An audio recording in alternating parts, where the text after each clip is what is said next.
You get to the wall and you're done. You're breathing hard, your legs are heavy, and you've done 2 lengths. The instinct now is to go to run more, to go to the gym, to go for a bike ride. But here's the thing, the swimmers who can go forever, they're not all super fit. They're just not wasting energy. In this video, you'll learn the 4 steps that unlocks the real swimming endurance. Not the kind of one that takes months of training, but the kind of ones that comes from fixing of how you move. Hi, I'm Alex Coci, I'm a former Olympian, and today I'm going to show you exactly what's draining you and how to stop it. Now, the first thing that almost every swimmer does, and by most I mean almost all of them, is the breathing.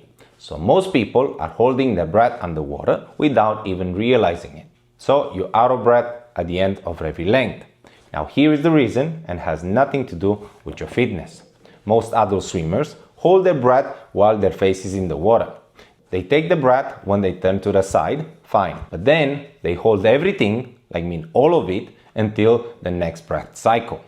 And let me show you what it actually does. So basically, you're trapping the CO2 in your lungs, and your brain interprets that CO2 as a suffocation. And that's exactly the panic you feel at the end of each length. And that's the gasping. And now this happens because no one tells you that you need to exhale underwater.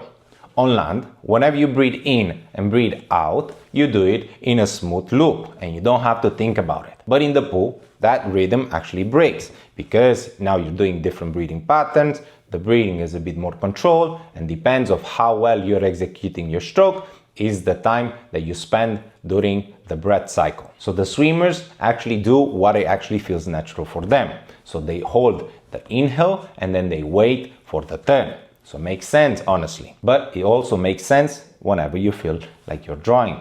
This is exactly like you're trying to pour water in a full glass.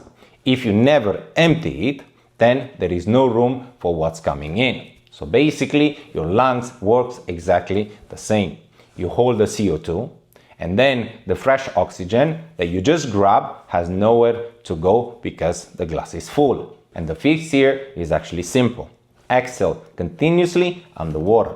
A slow, steady stream of bubbles through the nose or through the mouth, I prefer through the nose, the whole time your face is down.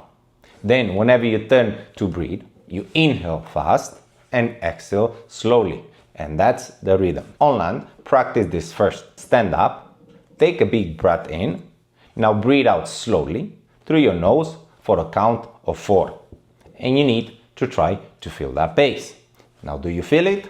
And that's exactly what you want in the water. Then practice 10 repetitions, fast in and slow out. And you can do this literally right now as you're watching this video. Now let's take this to the water. So push out the wall and focus on nothing else, just exhaling. Steady bubble stream, turn to breathe, forget about your arms for 1 length. Do about 4 lengths only of doing this. So you can do kick on the side with the breathing. Most swimmers actually feel 30 to 40% less breathless after fixing this in 1 session. And you hear me out, not in 1 week, but in 1 session. Now let's move on into the step number 2, body position and drag. So your body position here is acting like a parachute in the water. Now here is how you actually need to close it. When your hips and legs drop, even a few centimeters or inches, you're no longer swimming forward.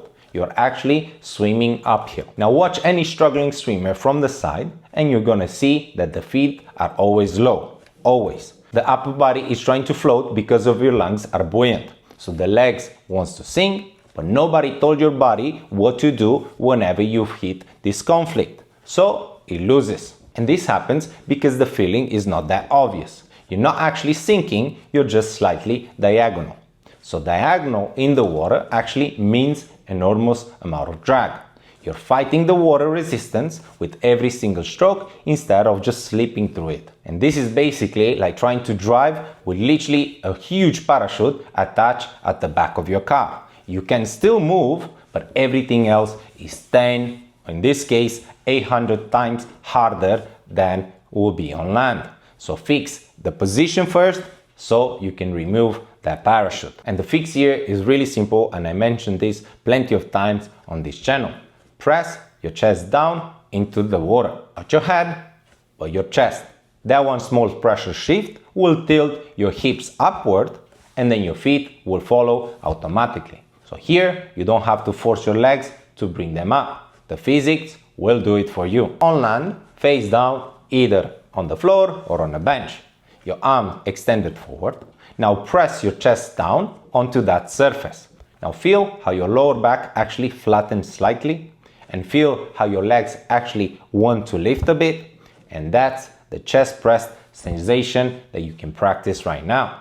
And that's what you actually want to chase in the water as well. So the same shape, just in the water. Now in the water, we push off in a streamline and hold the glide for as much as possible. No kick, no arms, just glide. And if your feet drop before you stop moving, then your position needs work. Focus on chest pressing down the whole time. Do this about 6 glides and see how far you can get. Now fixing this body position alone can cut the drag a good 50% or even higher. Swimmers typically add 3 to 5 meters to their glide within the weeks of drilling this. And if you want more drills just like this with video breakdowns, everything in my Ocean Swim School, link in the description. Now let's move on into the step number 3, releasing the tension. So you're using muscles right now that you don't need to. So basically they're costing you everything. You grip too hard, you clench your jaw, you tense your shoulders, and you basically just switch on the muscle that do zero propulsion, and it doesn't really help you. But they burn a lot of oxygen, exactly the same ones that actually moves you forward. Now at this point I did hundreds of not thousands video analysis for adult swimmers, and almost all of them they swim tight, so you can really see that in their shoulders. They're lifted, they're locked, and literally they're braced like they're about to get hit. And this happens because anxiety and physical effort both trigger the same response.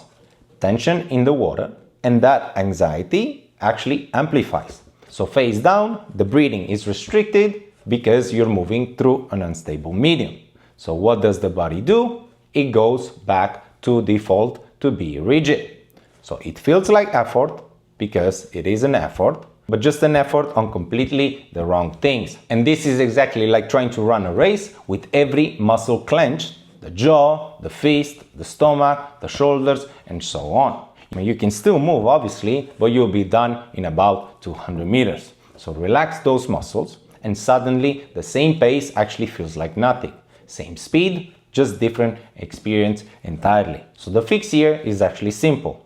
Soft hands, loose jaw, shoulders drop and not hunched. Between the stroke, let your recovering arm actually feels heavy and not stiff. So think of your hands as paddles and not fists.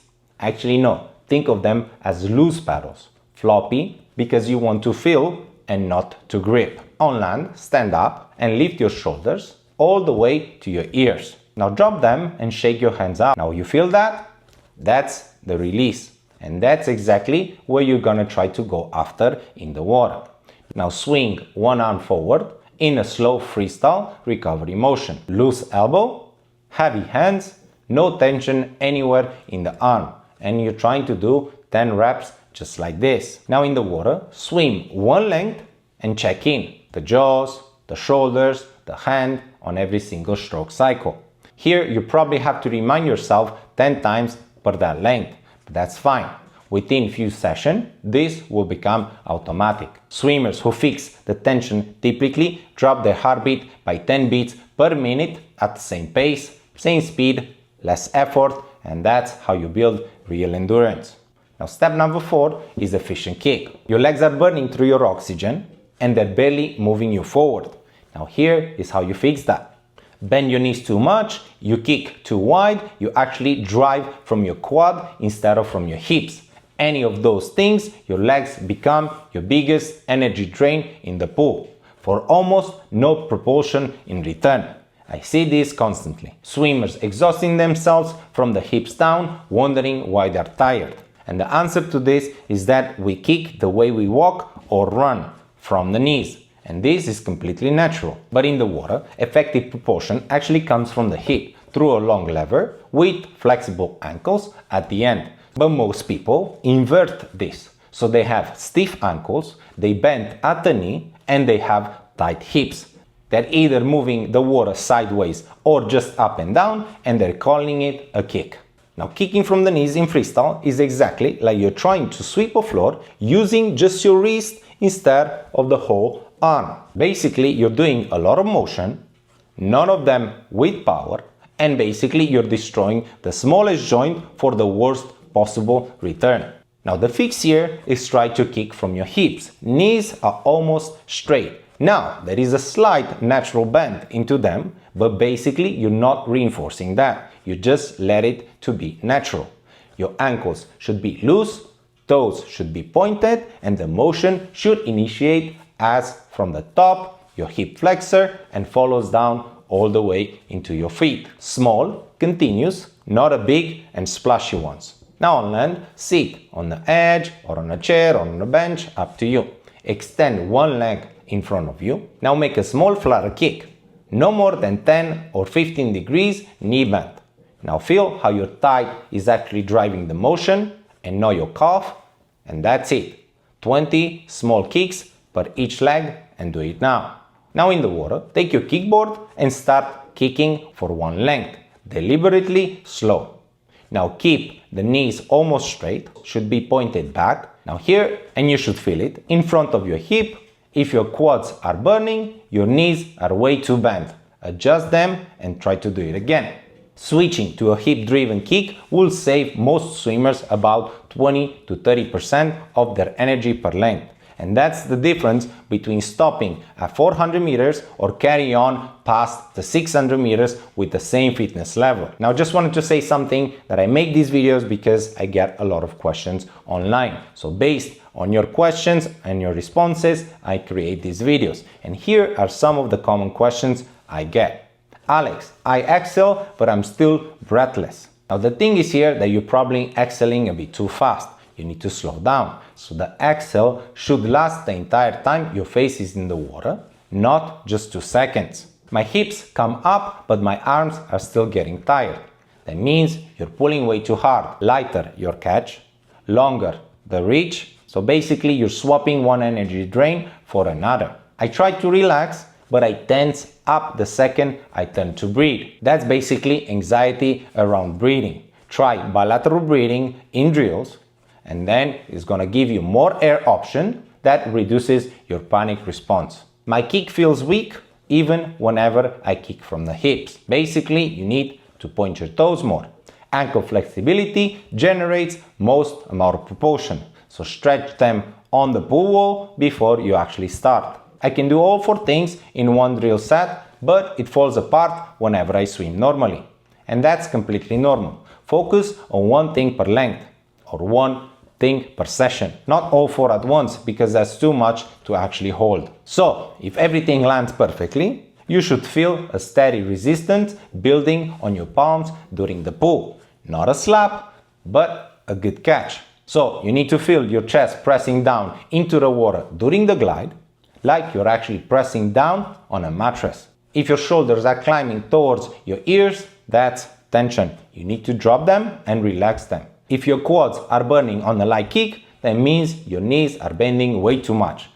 The overall feeling in your swim you should always chasing for is long, stretched from your fingertips all the way to your toe with nothing clenched that doesn't need to be. And if you get all of this for even one length, you'll know exactly what you're actually working towards. So you get in the water next week, you push off the wall, and instead of bracing for the exhaustion, you actually swim length after length, not because you got super fit overnight, but because you stopped fighting the water. And I've seen this transformation way too many times with way too many adult swimmers. They swim twice a week, stopping at 200 meters to catch their breath, and 6 weeks later, they can swim 800 meters continuous, same fitness, different technique. Now these 4 things will take you around 45 minutes per session to actually practice. There's not a complete rebuild, but there are small, deliberate adjustments. Exhale fully, press your chest, release that tension, and kick from your hips. It will actually take you 2 to 3 sessions to actually feel any difference, and about 2 to 3 weeks for actually them to stick. And if you want me to actually watch your stroke and tell you which one of these is actually costing you the most, join Ocean Swim School. Free to start, community access, training resources, the drill library, video analysis, everything else is in there. See if it's useful. Link in the description, and drop a comment if you're actually going to try this and tell me which one actually hit the hardest. I read every single comment. And if this thing helped you, like, subscribe, ring the bell, and see you in the next one.